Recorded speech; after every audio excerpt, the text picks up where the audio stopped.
सदा सर्वदा देव सन्निध आहे, कृपाळूपणे अल्पधारिष्ठ पाहे.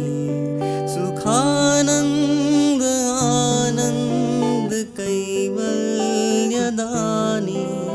नुपेक्षी कदा रामदासाभिमानी.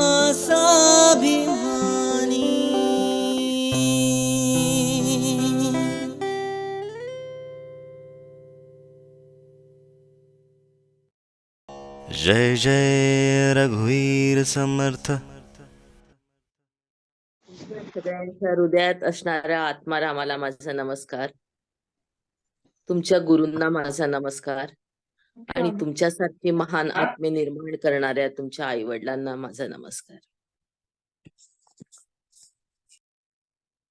समर्थांच्या दासबोधातील आपण नवविधा भक्ती पाहत होतो.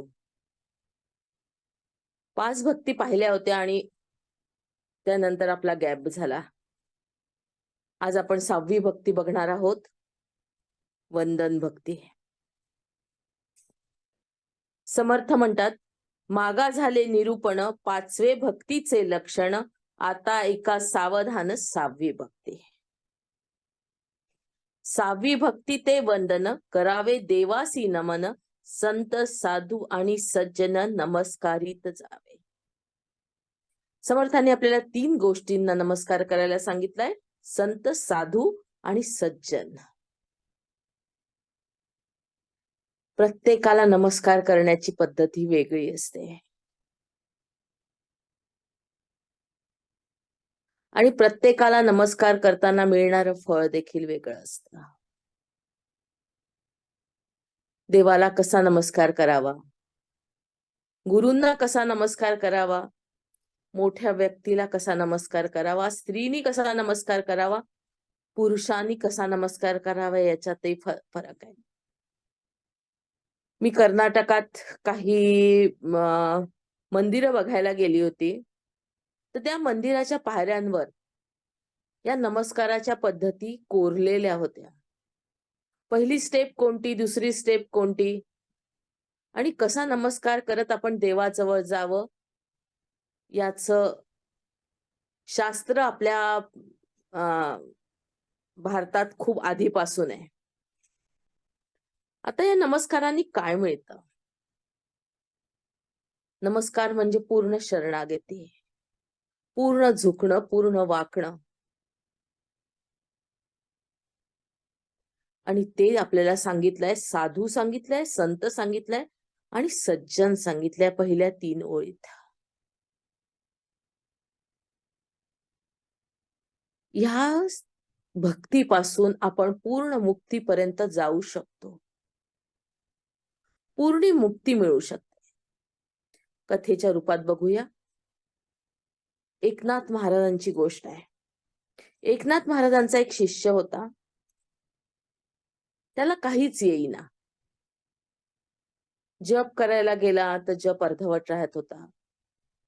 समजत नव्हतं काय करावं, काय याला उपासना द्यावी.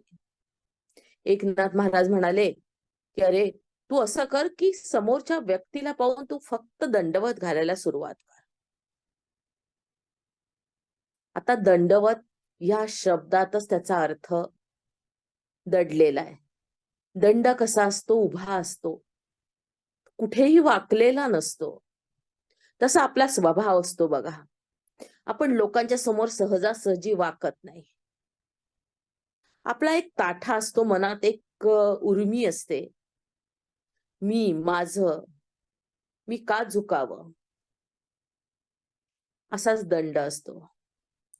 जेव्हा दंड आपण हातात पकडतो आणि खाली सोडून देतो, तो धपकन खाली पडतो आणि पूर्ण जमिनीशी एकरूप होतो, पृथ्वीवर तो सरळ पडतो. तसाच जो नमस्कार असतो त्याला दंडवत म्हणतात, दंडासारखा केलेला नमस्कार. एकनाथ महाराजांनी त्याला सांगितलं की बाबा रे, तू सगळ्यांना नमस्कार घालत चाल. समोरच्या व्यक्तीच्या आतमध्ये असणाऱ्या परमेश्वराचं रूप पहा आणि त्याला दंडवत घाल. गुरुनी सांगितलं, शिष्याने मानलं, तर कुठलीही गोष्ट अशक्य नसते. सुरू झालं. पहिले तर देव दिसत नव्हता कोणाच्याच आत. पण गुरुनी सांगितलंय ना, दंडवत घालायचंय. प्राणी दिसो, पक्षी दिसो, माणसं दिसो. याचं सुरू झालं की कोणालाही पाहायचं आणि पूर्ण दंडवत घालायचा, पूर्ण साष्टांग नमस्कार करायचा, आडवं व्हायचं, सगळे अंग जोडून पृथ्वीवर लोळण घ्यायचं. होता होता होता होता असे दिवस झाले की त्याला प्रत्येकाच्या आत असणारा आत्माराम दिसायला लागला. पण आपल्या समाजात थट्टा करणारे लोक खूप असतात, विरोध करणारे खूप असतात. एखादा व्यक्ती जर चांगलं कार्य करत असेल तर त्याला मदत करण्याच्या ऐवजी त्याचं हसू करणं, त्याची खिल्ली उडवणं, असे लोक देखील असतात. असंच झालं. एक दिवस एक गाढव मरून पडलं होतं आणि याचा नियम होता की प्रत्येक प्राण्याला दंडवत घालायचा, प्रत्येक मनुष्याला दंडवत घालायचा. लोकांनी याची खिल्ली उडवण्यासाठी त्याला दाखवलं की बघ, तो गाढव तिथे झोपलेला आहे, त्याला दंडवत घालणार नाही का? हा दूर होता. यांनी तिथूनच त्याला दुरूनच दंडवत घातला आणि दंडवत घातल्याबरोबर देवाला काळजी असते तुमच्या याची, तुमच्या परीक्षेची काळजी देवाला असते. देवानी त्या मृत शरीरात, त्या गाढवाच्या शरीरात पुन्हा प्राण फुंकले आणि ते गाढव उभं झालं. हा हा म्हणता म्हणता ही गोष्ट सगळीकडे पसरली आणि लोक मेलेल्या व्यक्तीला याच्या समोर आणून उभं करायला लागले. याला दंडवत स्वामी किंवा दंडवत बुवा नावाने हा प्रसिद्ध झाला. सुरू झालं की कोणाच्याही घरी मेलं की याच्या समोर आणून ठेवायचं, घाल दंड. मग एकनाथ महाराज म्हणाले की तुला तू सगळं मिळवलंयस, आता तुझा शेवट आलेला आहे, तू समाधी घे. आणि त्यांनी गोदावरीत समाधी घेतली. हे दंडवतापासून किंवा नमस्कारापासून, पहिल्या स्टेप पासून शेवटच्या स्टेप पर्यंत, मुक्तीपर्यंत गेलेली ही आजच्या युगातील कथा आहे. अशा कथा आपल्याला खूप आहेत. अजून एक सांगते, याचं बंधन भक्तीचं सगळ्यात मोठं उदाहरण म्हणजे अक्रूर आहे. ज्या वेळा अक्रूर श्रीकृष्णाला घ्यायला गोकुळात चालले होते, त्यांना हे माहित होतं की कोणीतरी असा मुलगा आहे, देवकीचा आहे असं म्हणतात, तो रावणाला मारणार आहे असं म्हणतात, रावणाचं राज्य चांगलं नाही हेही ते जाणून होते.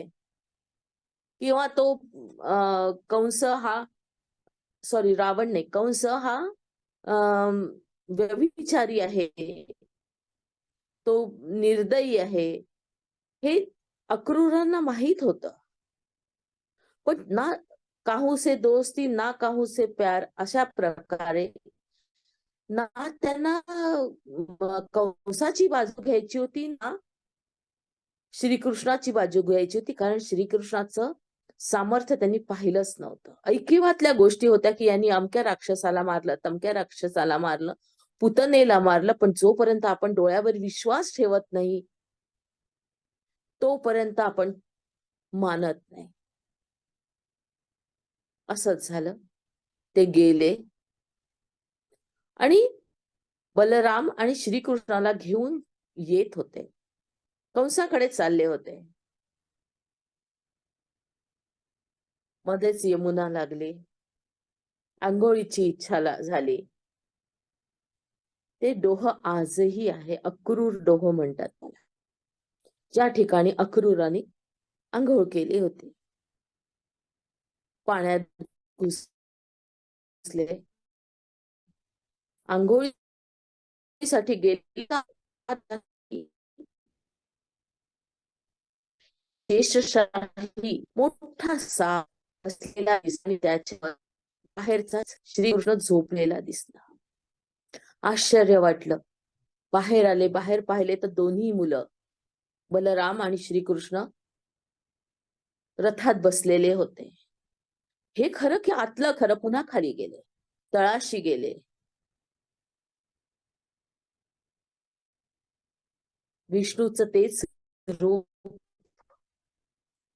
हास्य मुद्रा, हसत होते त्याच्याकडून. आणि एक शेष रूप त्यांना बलरामात दिसत होता.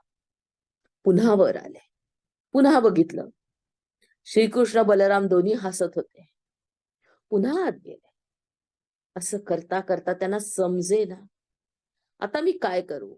वरती आले त्यांनी, त्या वाळूमध्ये लोळण घेतली, नमस्कार गेला. आणि इथे नमस्कार करून मी आतल्या परमेश्वराला नमस्कार करून म्हणून पुन्हा पाण्याच्या खाली गेले. पाण्यातल्या परमेश्वराला नमस्कार केला. दोन्ही ठिकाणी एकच. आणि त्यांनी फक्त नमस्कार केला, न मन केलं. मनाचे देखील अनेक प्रकार आहे. ज्या मनाला आपण रत करतो, परमेश्वराच्या भजनात गुंतवून टाकतो, परमेश्वरात विलीन करून टाकतो, ते मन न मन होतं. मन राहतच नाही तिथे. तू करता तू भया, मुझमे रहा न हूं, आपा परखा मिट गया. जिथं देखे तिथं तू. आतही तोच, बाहेरही तोच. श्रीकृष्णाने आपली लीला संपवली. आणि अक्रूराला बोध झाला, हा साधा कोणी नाहीये, हे विष्णूचं रूप आहे. आणि अक्रूर त्याचे भक्त झाले. आपण म्हणू हे पुराणातली वांगी पुराणात आजच्या जमान्यात दाखवा, आहे की नाही. तुम्ही तर पुढचं सांगताय, कलियुगातलं सांगा. कलियुगातली गोष्ट आपण दंडवत स्वामींची सांगितली. अजून अशीच एक गोष्ट गोंदवलेकर महाराजांची. गोंदवलेकर महाराजांचे शिष्य होते ब्रह्मानंद.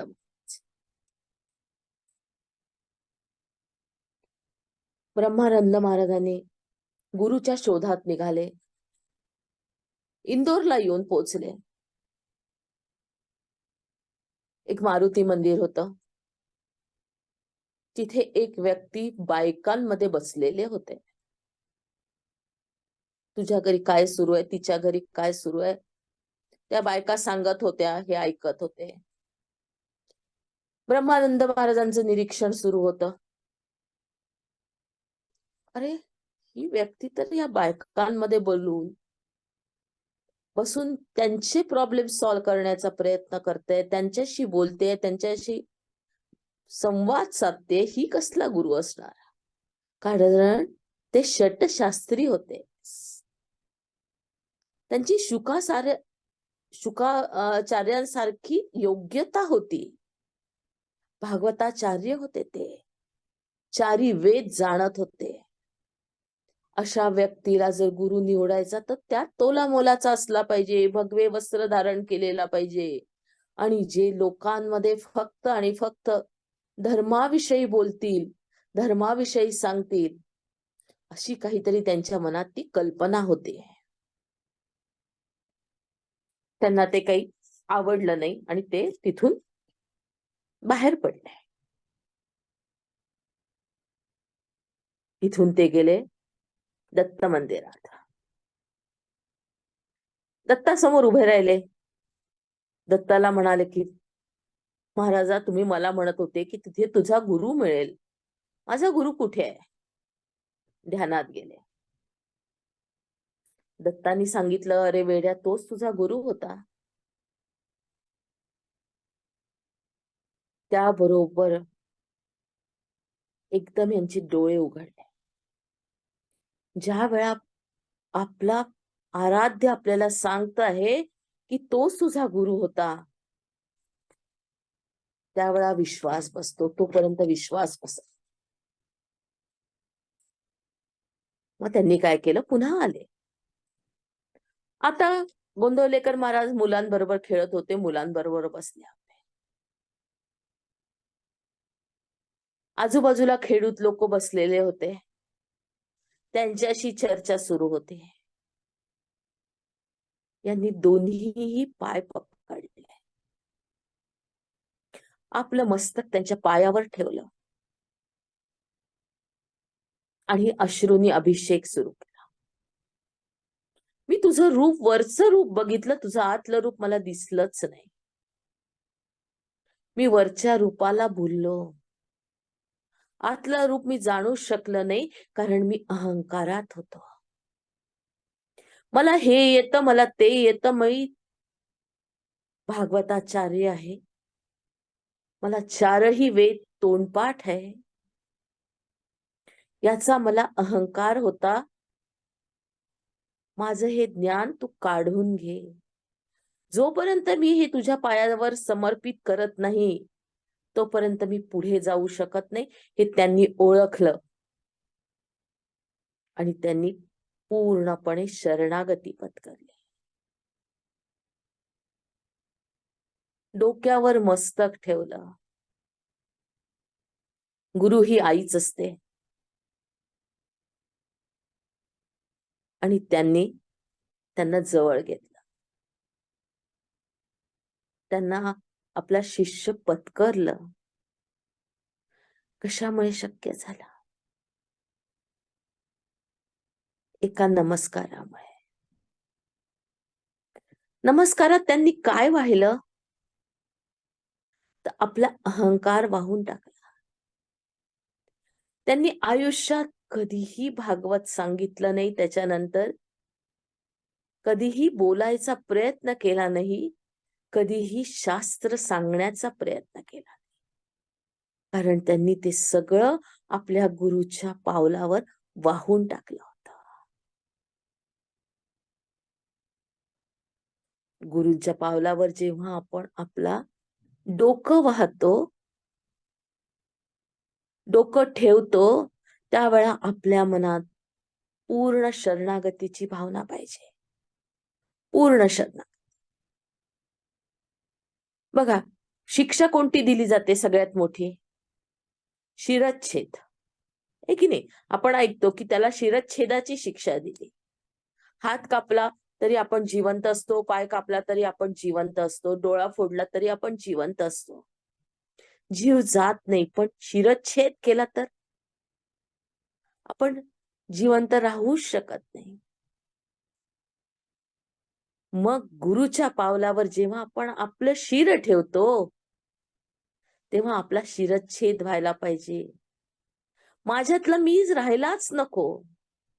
तुझ्यामध्ये मी जेव्हा समाहित होऊन जातो, समावून जातो, त्यावेळेला गुरु आपला आराध्य होऊन बसतो, आपण त्याचा चाकर होतो.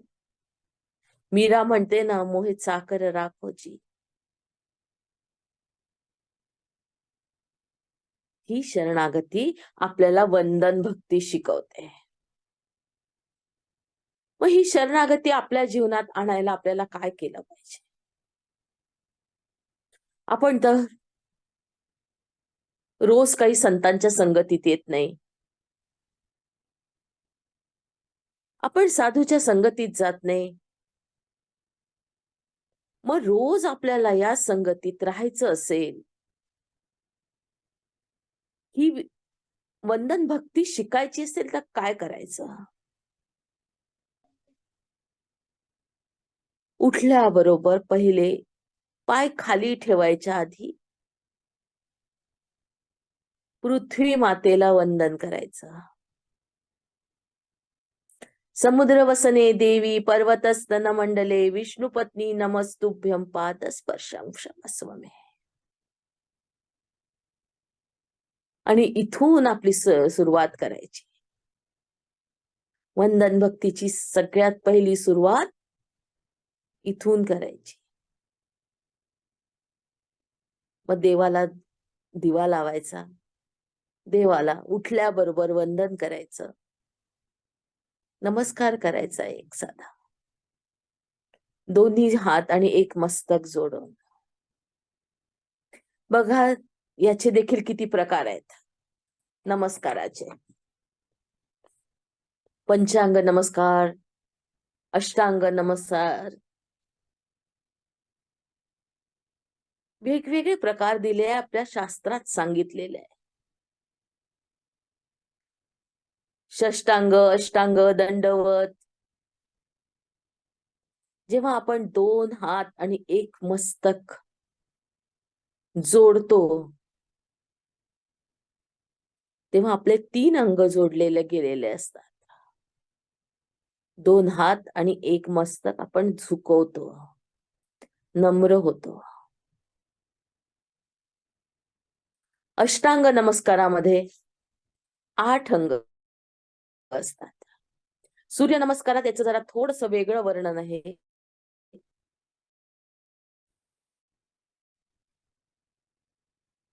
पण शास्त्रात म्हणतात हृदय, मस्तक, डोळे, मन, वाचा,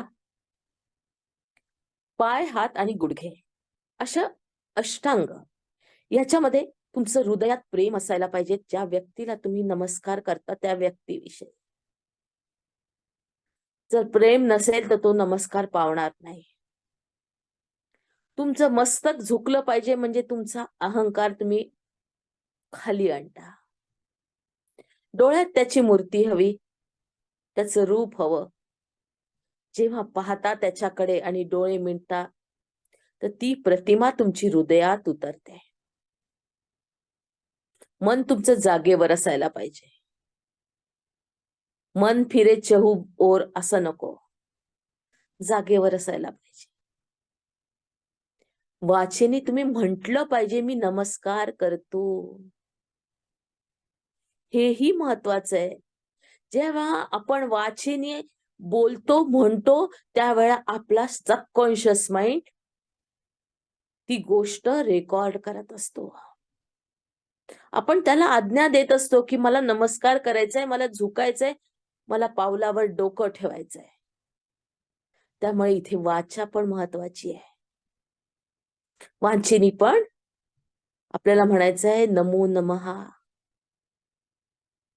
हे परमेश्वरा, हे गुरुराया, मी तुला साष्टांग दंडवत घालते. दोन्ही हात जोडले गेले पाहिजे. आपले गुडघे खाली टेकले पाहिजे, आपले पावचे खाली टेकले पाहिजे. असं अष्ट अंगाने आपण नमस्कार करतो. तो अष्टांग नमस्कार. काही वेळा म्हणतात दोन्ही हाताचा समावेश 2 या संख्येत केला जातो. 2 हात, 2 गुडघे, 2 पाय, 1 हृदय, 1 मस्तक. एवढा जेव्हा आपण टेकवतो हाही अष्टांग नमस्कार होतो. हा पुरुषांसाठी असतो. मात्र स्त्रियांना फारच कमी ठिकाणी अष्टांग नमस्कार करायला सांगितलेला आहे. स्त्रियांना 2 पाय, 2 गुडघे, मस्तक आणि हात पाठीमागे बांधलेले असतात. डोकं टेकवायचं आणि हात दोन्ही पाठीमागे बांधायचे, पाठीवर ठेवायचे. असा नमस्कार सांगितलाय. आणि ज्या वेळा आपण हृदयावर हात ठेवतो आणि डोकं झुकवतो तो सत्यो नमस्कार असतो, हृदयापासून केलेला. आणि तुम्ही कर्नाटकात किंवा इकडे जाल तर त्यावेळा ते लोक दोन्ही हात वरती नेतात, पूर्णपणे डोक्याच्या वरती, आणि तिथे हात जोडतात. डोक्याच्या वरती हात नेऊन पूर्ण हात सरळ करतात आणि हात डोक्याच्या वरती जोडतात. हा बरोबर. का? तर मी माझ्या सगळ्या अंगासह तुला शरण आली आहे. माझ्याजवळ असं काहीच नाही, मी डोकं पण वापरलंय, माझं अख्खं शरीर, मी शरणागत पोझिशन मध्ये आलेली आहे. मला एवढं मेडिटेशन करत आईंनी बोलवलंय स्वतःवरती. म्यूट करा मास्टर. मग या ठिकाणी आपण नमस्कार करतो तेव्हा आपलं मन हे उन्मन झालेलं असतं. मनाचं स्थित्यंतर झालेलं असतं, उन्मन झालेलं असतं मन. आपली वृत्ती आपल्या गुरुच्या पायाशी असते आणि आपली वाणी ही नम्र झालेली असते. पूर्णपणे नम्रत्व आपण स्वीकारलेलं असतं. हे असे नमस्कार आहे. या नमस्काराचं अजून एक उदाहरण आठवलं. तुम्ही सगळ्यांनी ती गोष्ट ऐकलेली असेल. कोणी कोणाला नमस्कार करायचा. श्रीकृष्णाचा जन्म झाला. बालरूपात श्रीकृष्ण होते आणि यशोदा माता काही त्यांना बाहेर काढी ना. शंकराला ते रूप बघायचं होतं, त्याच्या पायाची धूळ लावायची होती. पण यशोदा माता ते काही दाखवेना. शंकर आपल्या नेहमीच्या स्वरूपात आले. जटा बांधलेल्या, हातात त्रिशूळ. गंगा मैया काही वेळासाठी गायब केली, चंद्र गायब केला आणि यती वेशात नंदाच्या वाड्यासमोर येऊन उभे राहिले.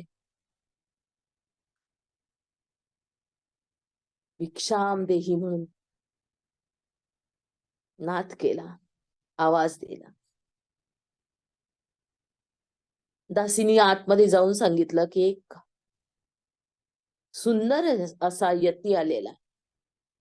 कारण शंकर, ज्याला आपण महादेव म्हणतो, अत्यंत सुंदर, कर्पूर गौरम करुणावतार, कापरासारखा वर्ण आहे, सुंदर आहे, अति सुंदर आहे. श्रीकृष्ण तरी श्यामल आहे, पण महादेव हा गोरा पान आहे, 6-7 फूट उंचीचा आहे, सुंदर पाठीवर रुळणारे केस आहे, मोठे मोठे डोळे आहेत. त्याचं रूप जेव्हा आपण पाहतो तेव्हा त्या फक्त आणि फक्त त्याच्या रूपाकडे लक्ष जातं, काही मागायची इच्छाच उरत नाही. असं हे सुंदर रूप आहे. नंदाच्या वाड्यासमोर उभं राहिलं, भिक्षाम देही म्हणून आवाज दिला. मैयाला वाटलं कोणीतरी यती आलेला आहे, तिने थोडस धान्य, काय असेल, एखादी मुद्रा 2 मुद्रा घेऊन बाहेर आली. पण या यतीला त्या धान्याची गरज नव्हती. ते म्हणाले, माई मला तुझं हे धान्य नकोय, मला तुझ्या बाळाचं दर्शन हवंय. पण ती दर्शन द्यायला तयार होईना, कारण आधीचे प्रसंग खूप येऊन गेले होते. हा राक्षस आला होता, तो राक्षस आला होता, बाळावर संकट खूप होते. शंकरांनी पुन्हा विष्णूंना प्रार्थना केली, अरे बाबा दाखव ना तुझं रूप, तुझं रूप पाहायला आले आहे मी. मैया तयार होईना, आतून बाळाला आणेना. यांच्या मनाची घालमेल एका वृद्ध दासीच्या रूपात आदी माया प्रकट झाली. आदी माया आली तिथे आणि तिने यशोदेला विनंती केली, अगं तुझ्या बाळाला याचा आशीर्वाद मिळाला तर केवढं बरं होईल, त्याचे सगळे संकट जातील, तू दाखव त्याला. हो नाही करता करता यशोदा तयार झाली. मी दुरून दाखवीन, मी जवळ हातात देणार नाही, हात लावू देणार नाही. पहिली अट घातली. महादेव म्हणाले, बरं बाई, दुरून तर दाखव. महामाया हसत होते. दोन्हीकडे हालचाल होती. दोन्हीकडे भेटायची इच्छा होती. श्रीकृष्णाला पण होती आणि महादेवाला पण होती. दोन्हीकडनं. यशोदेने ते बाळ बाहेर आणलं.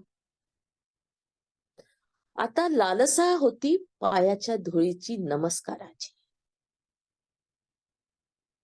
पण यशोदा तर पायाला काय जवळ पण येऊ देईना.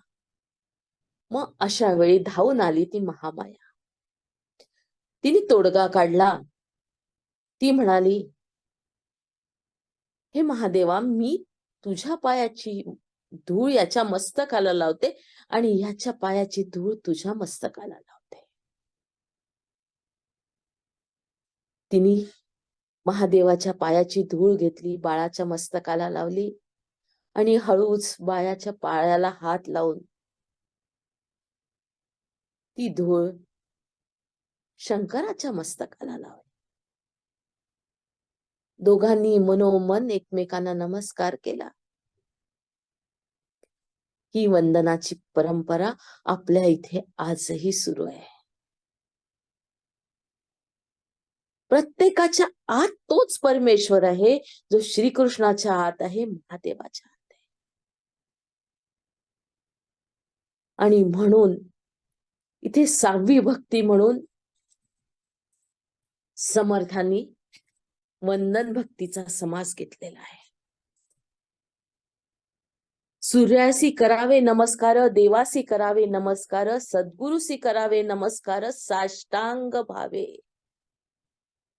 कोणाकोणाला साष्टांग नमस्कार करायचा याची यादी आपल्याला दिली आहे. आपल्याला पहिले फक्त सांगितलं संत, साधू आणि सज्जन यांना नमस्कार करायचा. साष्टांग नमस्काराचा उल्लेख या ठिकाणी केलेला नाहीये.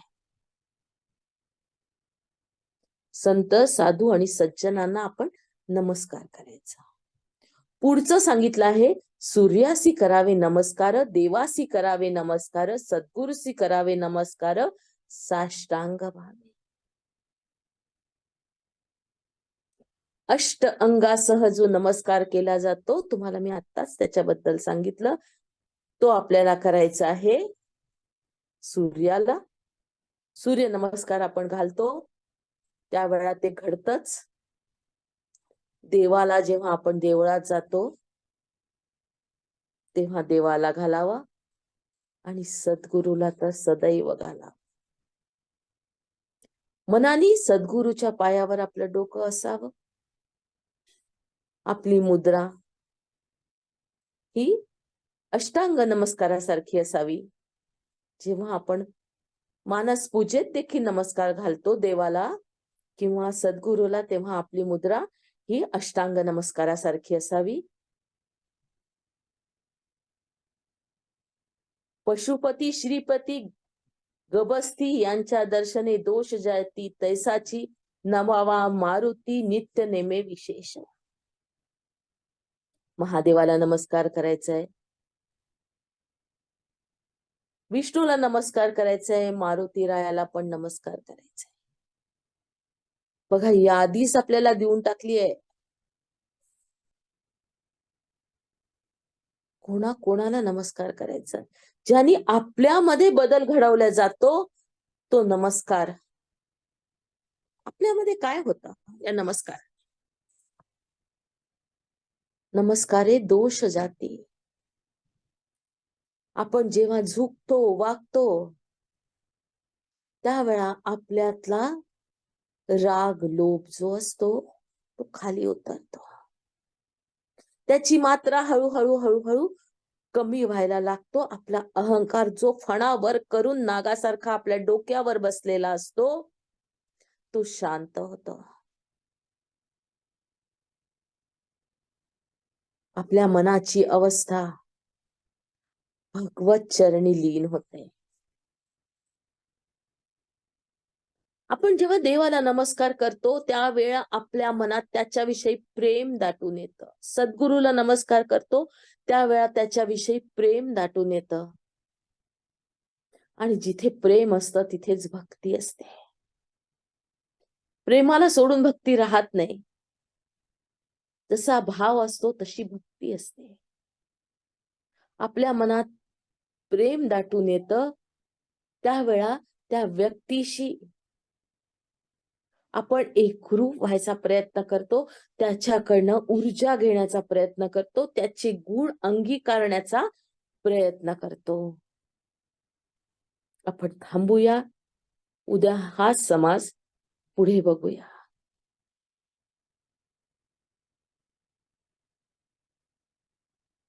ध्यानाला सुरुवात करायची आहे.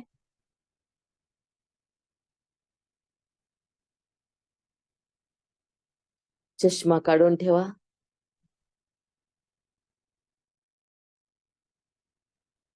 पूर्ण लक्ष श्वासावर.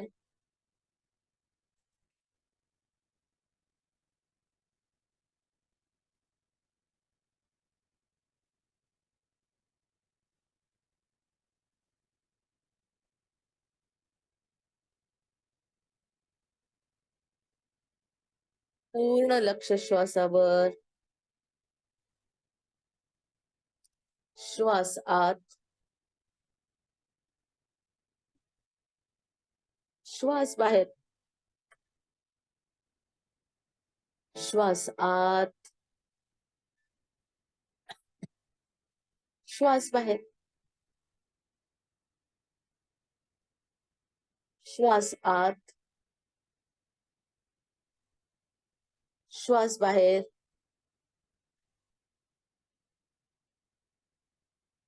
श्वास आत, श्वास बाहेर. पूर्ण लक्ष श्वासावर.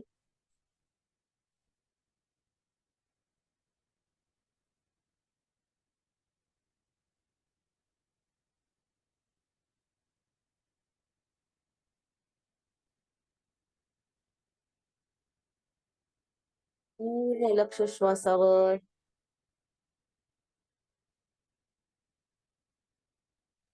येणारा श्वास, जाणारा श्वास. श्वासाकडे लक्ष. संपूर्ण शरीर शिथिल सोडून द्या.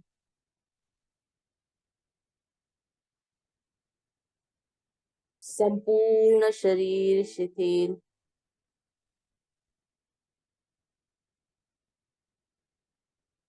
श्वास आत,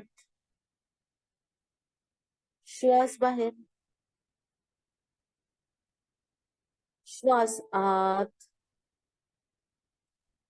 श्वास बाहेर. श्वास आत, श्वास बाहेर. श्वास आत, श्वास बाहेर.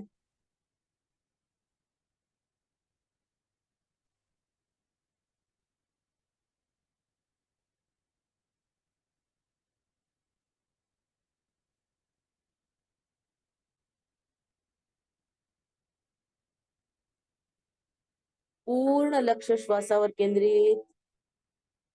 संपूर्ण शरीर शिथिल. संपूर्ण शरीर शिथिल.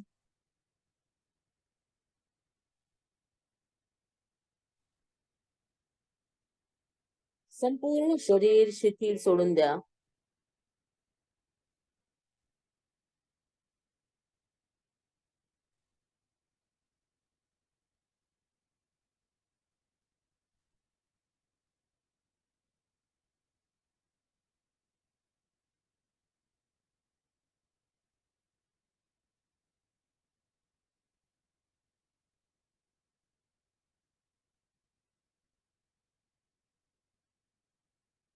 संपूर्ण शरीर शिथिल.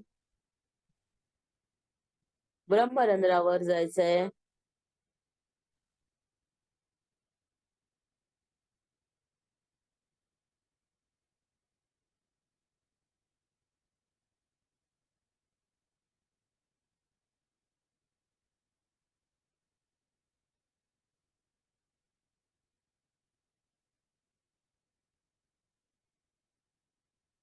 ब्रह्मरंध्रातून ऊर्जा घेऊन सरळ हृदय चक्रावर उतरायचंय.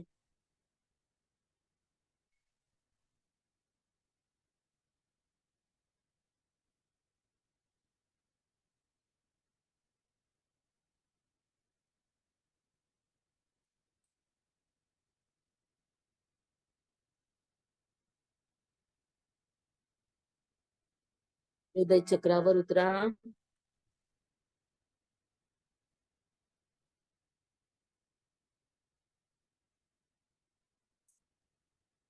मन पूर्ण शांत आहे, आनंदी आहे. हृदयावर असणारं सुंदरस सिंहासन आणि सिंहासनावर बसलेली गुरुमूर्ती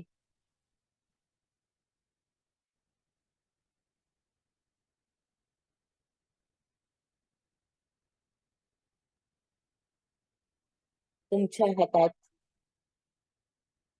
पांढरी शुभ्र सहस्रदल कमल आहेत. पांढऱ्या रंगाची कमळ आहेत. ओंजळ फुलांनी भरली आहे. कमळाचं फूल, मोगरा, जाई, जुई सगळी फुलं पांढऱ्या रंगाची आहेत.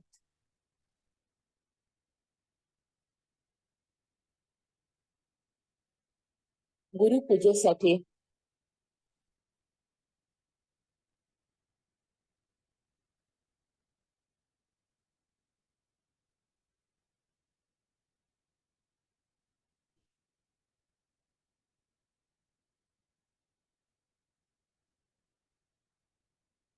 संपूर्ण लक्ष गुरुकडे.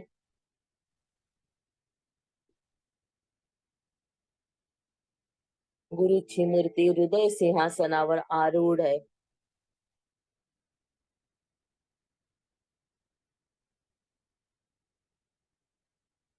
जवळच 5 नद्यांचं पाणी आहे. पूजेची सगळी तयारी झालेली आहे. सुंदर असे हार आहेत. वस्त्र आहे, अलंकार आहेत. अनेक प्रकारच्या मिठाया आहेत.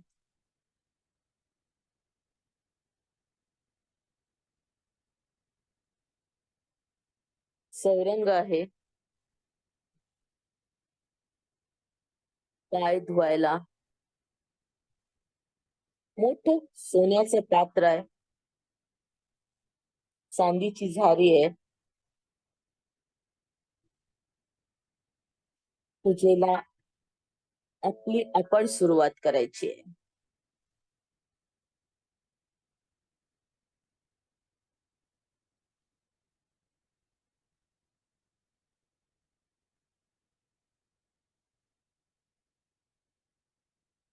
चौरंगावर पात्र ठेवून गुरूंना विनंती करायची आहे. दोन्ही पाय पात्रात ठेवण्याची. सुकुमार असे पावलं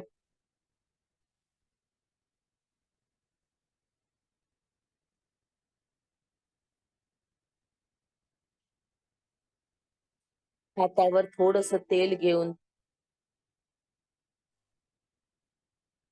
पावलांची मालिश.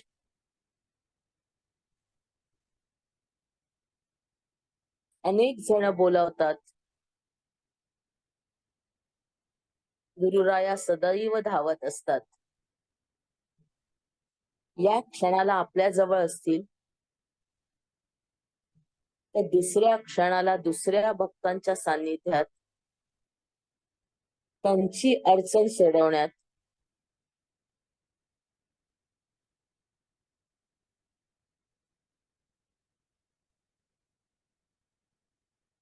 थकलेल्या पावलांना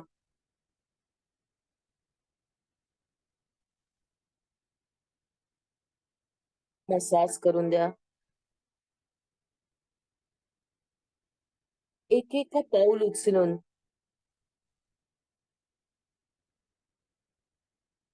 छान सोडून द्या.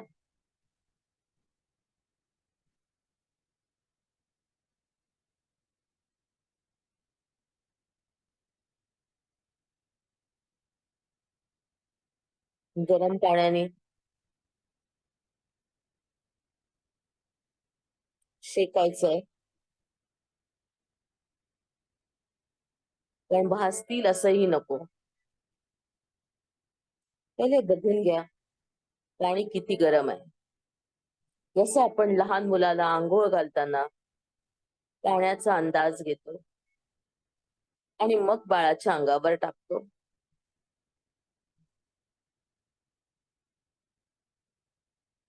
स्वच्छ गरम पाण्याने पावलं धुतल्यावर पंचामृताचा अभिषेक दूध, दही, तूप, मध, साखर, त्यानंतर पुन्हा शुद्धोदक. थंडी आहे, गरम पाणीच वापरा.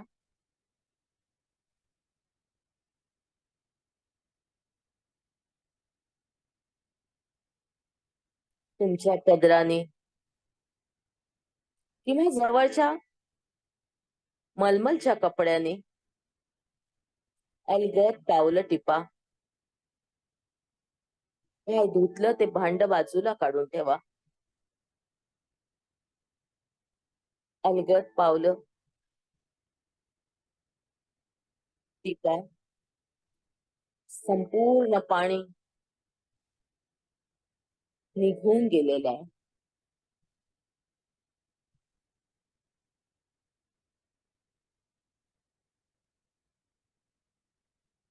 कुंकू मिश्रित चंदनाने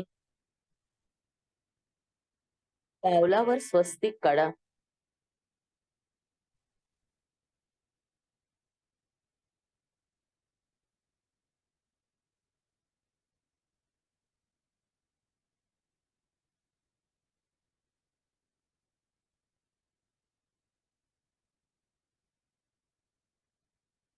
ओजिरी दिसणारी पावलं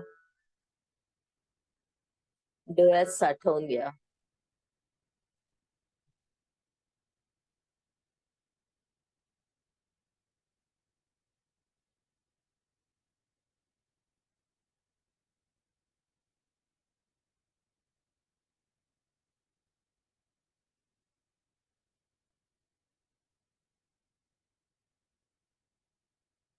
सहस्त्रदल कमल जे तुम्ही आणलं पांढऱ्या रंगाचं,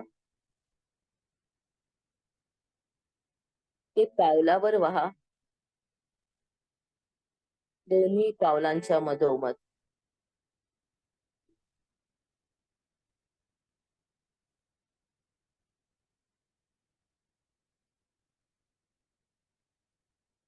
आता तुमच्या 2 तक्क्या असणाऱ्या आज्ञा कमलाचा स्पर्श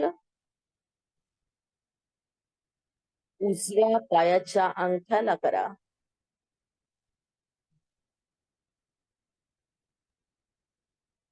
आपलं आज्ञाचक्र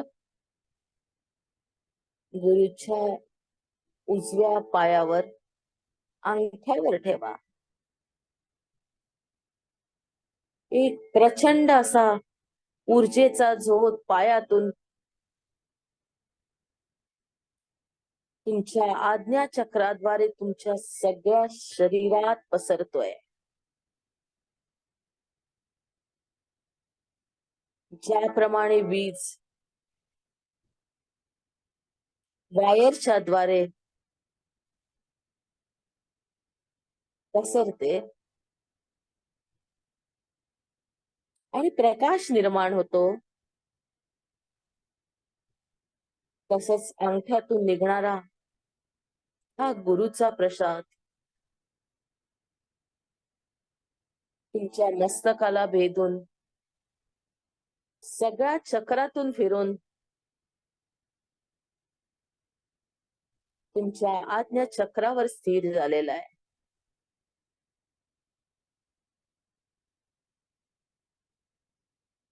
एक मस्ती, एक धुंदी, अंगावर रोमांच, मनात आनंद, ही चेतना अशीच राहो.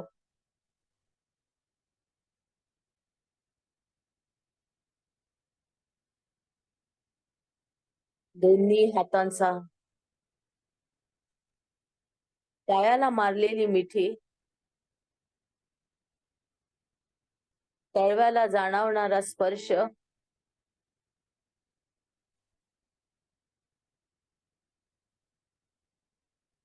टाळ्यावरनं अलगद हात फिरवा.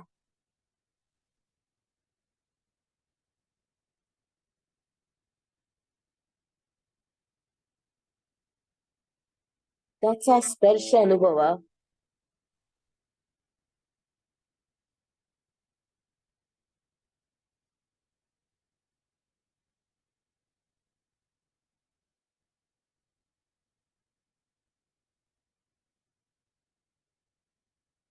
दोन्ही हात अजूनही पावलांवर स्थिर, मान उंचावून, गुरुकडे दृष्टी, गुरूंच्या डोळ्यात तुमच्याविषयी प्रेम, वात्सल्य जिव्हाळा.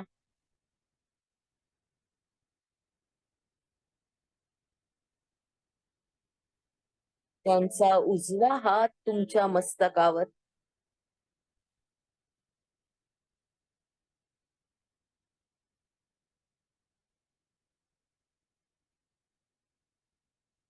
आता संपूर्ण लक्ष आपल्या ब्रह्मरंध्रावर.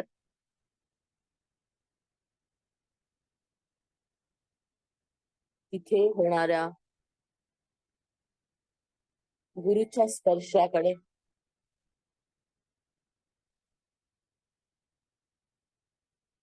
मनाने पूर्णपणे पोचा. गुरु तुमच्या जवळच आहेत.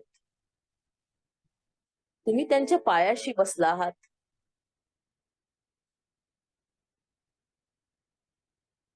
आणि त्यांचा हात तुमच्या मस्तकावर आहे.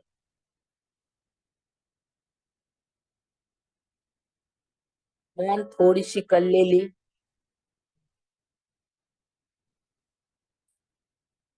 नजर गुरुरायाकडे. तुमच्या डोळ्यातून त्यांच्या विषयीच प्रेम व्यक्त होत आहे.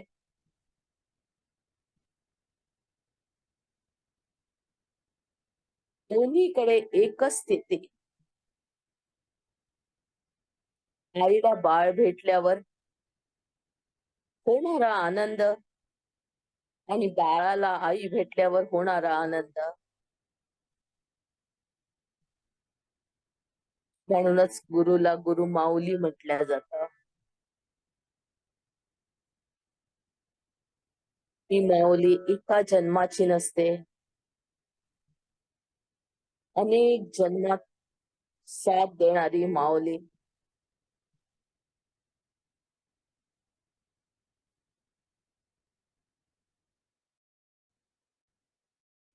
आपण सन्मार्गावर यावं म्हणून धडपडणारी ही माऊली. आपण तिच्यापेक्षाही मोठं व्हावं अशी इच्छा बाळगणारी ही माऊली.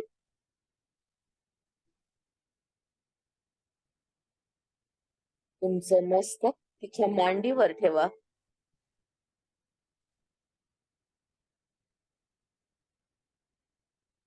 आणि पूर्ण तिच्यामध्ये सामावून जा.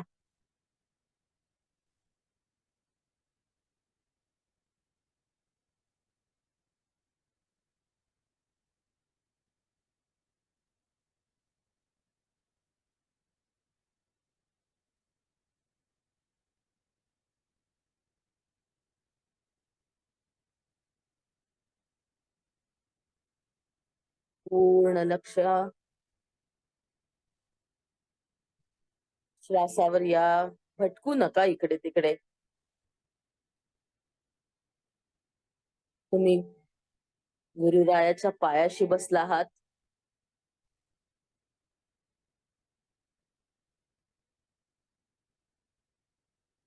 तुमचं मस्तक तुम्ही अलगद मांडीवर टेकवलेलं आहे आणि त्यांचं हात तुमच्या डोक्यावरनं फिरतोय. तुमच्या केसातून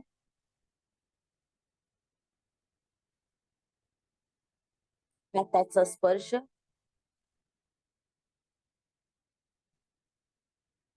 सगळ्या अनुभूतीचा भाग आहे हा. अनुभवा तो स्पर्श.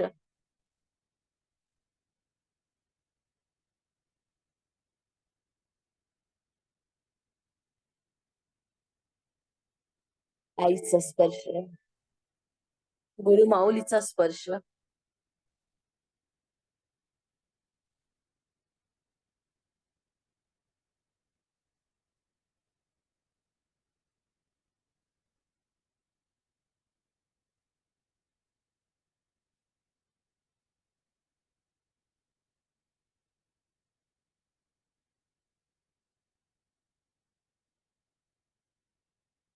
पुन्हा एकदा डोकं पावलांवर समर्पित करून टाका स्वतःला. माऊलीच्या पायावर. तुमच्यामध्ये जे जे चांगलं आहे ते तर समर्पित करायचंच आहे, पण जे जे वाईट आहेत ते पण समर्पित करू. तुमचे सगळे दोष, तुमचे सगळे गुण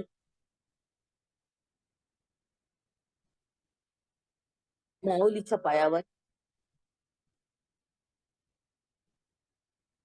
तुमचे आतापर्यंतचे कर्म, चांगले वाईट जे काय असतील,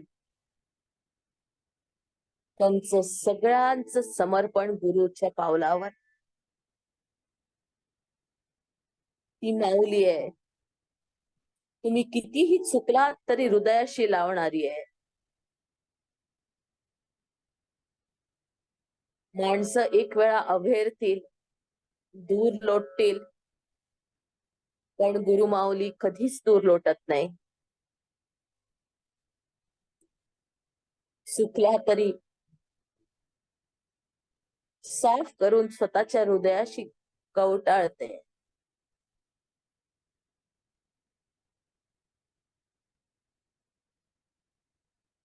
अंगाला घाण जरी लागली असेल तरी ती धुवून टाकेल आणि उचलून कड्यावर घेईल.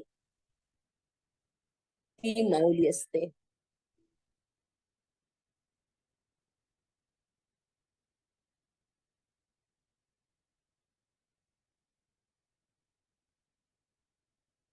फक्त आपलं समर्पण, आपला विश्वास आवश्यक असतो, आपला भाव आवश्यक असतो.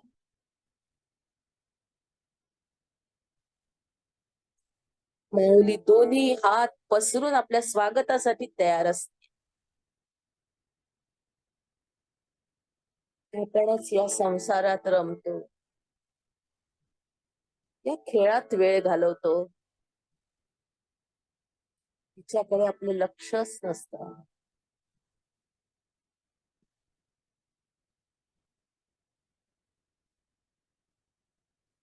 पुन्हा एकदा चरणावर मस्तक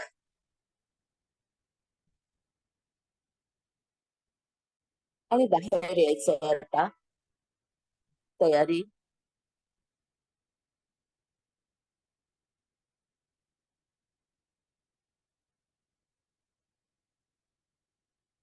गुरूंचा निरोप.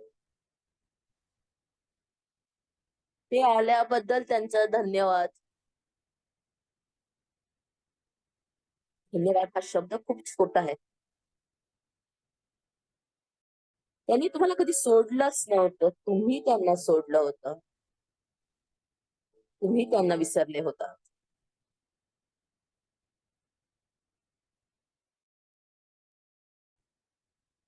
श्वासावर या. श्वास आत, श्वास बाहेर, श्वास आत, श्वास बाहेर. येणारा श्वास, जाणारा श्वास, श्वास आत, श्वास. अनेक जणांची अवस्था आईपासून दूर होणाऱ्या लेकरासारखी झाली आहे. आणि ही आई तुमच्याच हृदयात आहे. ती कधीच तुम्हाला सोडत नाही. हा त्याच्यावरचा विश्वास ठेवून ध्यानातून बाहेर यायचंय. श्वास आत, श्वास बाहेर, श्वास आत, श्वास बाहेर,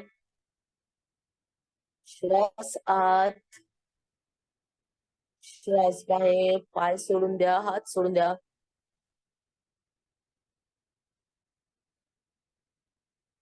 दोन्ही हात एकमेकांवर रब करत डोळ्यावर ठेवा. हाताच्या फटीतून प्रकाश पाहण्याचा प्रयत्न.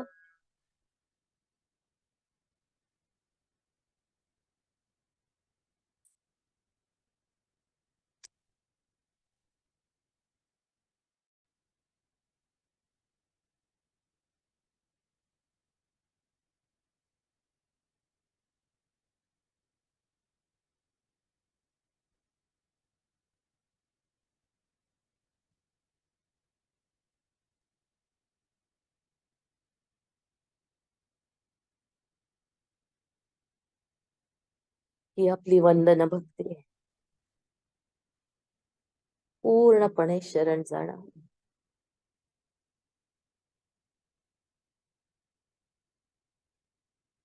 आता जसं मनाने शरण केलात तसाच भाव नेहमीसाठी ठेवावा.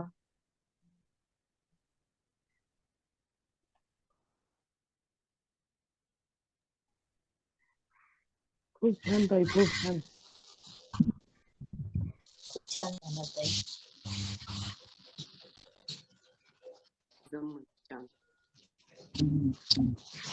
नमस्कार ताई.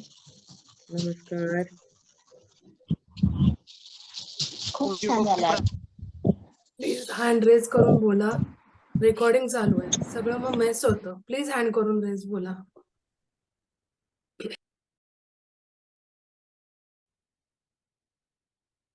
हा वृषाली ताई बोला.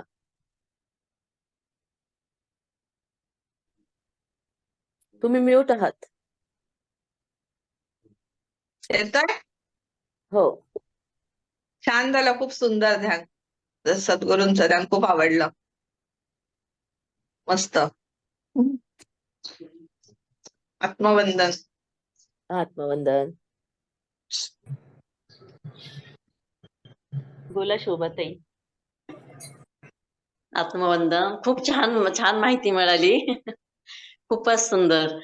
आणि गुरूंचं तर आपण दूर असूनही रोजच जवळ असतो त्यांच्या, त्यामुळे हे सगळं शक्य झालंय. खूप छान, खूप छान. अगदी कधीच एवढी माहिती मिळालेली नव्हती. अशी माहिती मिळते. सुंदर, खूप छान ताई. कोटी कोटी नमः. रोहिणी ताई. नमस्कार आराध्याताई. आवाज ऐकू येतोय माझा? नमस्कार. खूप छान ध्यान झालं. नेहमीप्रमाणेच तुमचं ज्ञान आणि ध्यान याचा संगम आहे, अपूर्व संगम आहे. फार सुरेख माहिती सांगितलीत तुम्ही. ध्यानही खूप छान लागलं.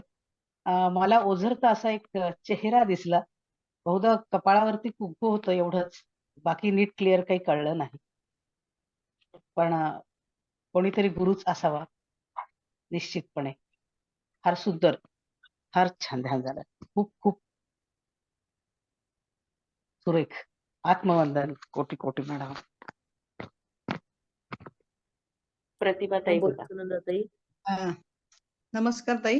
ध्यान खूप छान झालं आणि वंदन भक्ती खूप सुंदर मिळाली माहिती. आणि जे नमस्काराच्या प्रकारांविषयी तुम्ही सांगितलं, जे काही कोरलेलं आहे, हे तर खरंच म्हणजे काय काय नाही आपल्याला दिलेलं आपल्या ह्याच्याने. ही माहिती नवीन मिळाली. खूप छान. आणि एक छोटंसं हे करायचं होतं, नमूद करायचं होतं. तुमच्या जसे कृष्णाचं आणि शंकराचं सांगितलं, तर आपल्या गीतांमध्ये सुद्धा ह्या छोट्या-छोट्या गोष्टी कशा सांगितल्या आहेत. खेळ मांडियाला मध्ये एकामेका लोटांगणे जाती, वारकरी एकमेकांना नमस्कार करतात. तर त्याचं म्हणजे खूप सुंदर माहिती, खूप छान छान ताई. धन्यवाद ताई. खूप छान ध्यान लागतंय. तुम्ही बोलायला सुरुवात केलं की ध्यान लागायला लागतं असं होतं मला.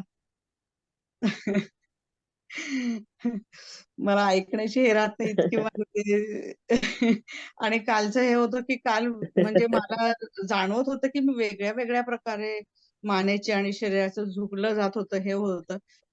आणि ते कंट्रोल म्हणजे कंट्रोल म्हणण्यापेक्षा तिथं हे होत नव्हतं. म्हणजे लक्षात येत होतं की हे आपण खूप ध्यानामध्ये आपल्याला खूप चांगली अनुभव मला मिळत होता त्या क्षणी. ते शब्दात नाही सांगता येते. खूप खूप धन्यवाद ताई. नमस्ते. राधिका ताई बोला. म्यूट आहात तुम्ही राधिका ताई. हा काढलं. आत्मवंदन ताई. असं वास आल्यानंतर शेवटून एकदम फुलांचा वास येत होता खूप. आणि एक छोटं पाऊल आणि एक मोठं पाऊल असं म्हणजे मला दिसलं. तर मग मी कृष्णाचं हे केलं. म्हणजे बाळकृष्ण कसा होता, छोटं पाऊलच. मग तसं मला मुकुट वगैरे घातलेला असं मी इमॅजिन करून म्हणजे त्याला नमस्कार केला. खूप छान. धन्यवाद. हा बोला ताई. सुनंदा ताई अनम्यूट आहात तुम्ही. ताईंनी आता जो उल्लेख केला मुद्रेचा, वर हात करून नमस्कार करून, त्याला अहर मुद्रा म्हणतात. आम्ही पण शाळेत मुलांकडून ती करून घेतो. फक्त तुम्ही उभं राहून सांगितलं, आम्ही ती बसून करतो. तर त्याचे लाभ असे असतात की आध्यात्मिक लाभ म्हणजे त्याच्याने विरक्ती वैराग्य भावना निर्माण होते, ज्यामुळे प्रिय अप्रिय राग द्वेष या भावना नाहीशा होऊन स्थितप्रज्ञता प्राप्त होते. अहर्ता म्हणजे अनंत शक्ती वाढणे. आणि याचे शारीरिक लाभ असे असतात, पोट छाती फासळ्या मेरुदंडाची क्रियाशीलता वाढते, ऑड्रिनिल व थायमस ग्रंथींचा स्राव संतुलित होतो, बोट तळ हात मनगट खांदे सुदृढ आणि सशक्त बनतात, शरीरातील विजातीय घटकांचे विसर्जन होते, जडता स्थूलता आणि आळस नाहीसा होऊन उत्साह वाढू लागतो. आणि ही मुद्रा आपण आनंद केंद्राजवळ नेऊन करतो, ते जिथं आपले हात पूर्ण वर जातात तिथं आनंद केंद्र असतं.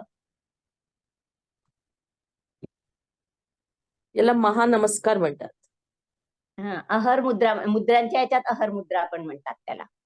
आपण मुद्रा नाही घेत आहे, आपण नमस्कार पद्धत मुद्रा हा तीच आहे विषय बुवा, वेगळा आणि नमस्काराची नमस्कार पद्धत वेगळा. ती आम्ही मुलांकडून त्याला शाळेत करून महानमस्कार घेतोय. म्हणतात.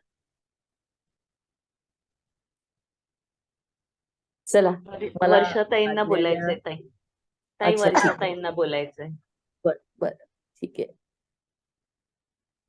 नमस्कार ताई. नमस्कार. आज ध्यान खूप छान झालं माझं.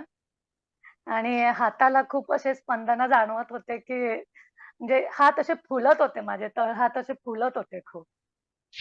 आणि जेव्हा आपण गुरूंच्या चरणावर डोकं ठेवलं तेव्हा इथे असं खूप असं तेज आणि असं शरीरामध्ये असं चमक सारखं झालं. आणि मला मागे स्वप्नही पडलं होतं.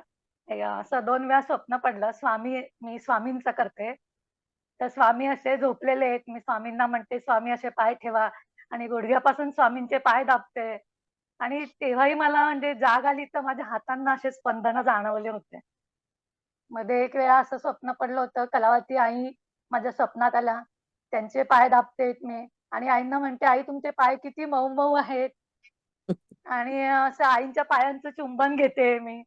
असं स्वप्न पडलं आणि नंतर परत थोड्या वेळाने असं झालं की आईंना म्हणते, "आई तुमचे पाय इतके बारीक कसे काय होऊन गेले?" हे मला काही कळलंच नाही मग नंतर. तर आपल्याला ते स्पर्श काय जाणवतो. स्पर्श जाणवतो आपल्याला. हां. ही एक प्रगतीतला टप्पा आहे हा. स्पर्श जाणवतो, सुवास येतो, रूप आणि रसगंध हा मला ध्यान जमतंय का ताई? कारण जमतंय, मी खूप म्हणजे छान जमतंय.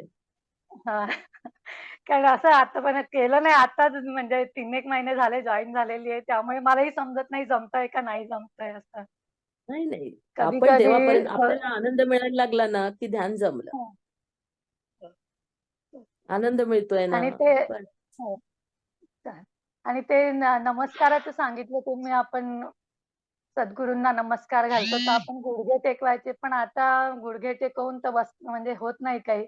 मग मी साष्टांग नमस्कारच घालते केंद्रात जाते तेव्हा. तर मग चालेल का? सगळं चालतं. काय हा. करायचं असं हे नाही, आपलं असतं ते. अच्छा. प्रकार कारण मी सांगितले त्यांनी. मध्ये मी वाचलं होतं की स्त्रियांनी साष्टांग घालायचं नाही. पण मग असं वज्रासनामध्ये बसून डोकं तर टेकलंच जात नाही, पोट वाढलेलं असतं तर. वज्रासनात. हां. मग त्यामुळे मग साष्टांग घातला तर चालेल ना? बिलकुल चालतो. हां. ती आई आहे. आईला हो. कसं मनवायचं आणि कसं करायचं आपलं आपल्यावर असतं. तर गुरु माऊली आहे ती. हो. ठीक आहे ताई, धन्यवाद. चला मला आज्ञा द्या. जय श्रीराम. जय श्रीराम. जय जय श्रीराम. श्रीराम.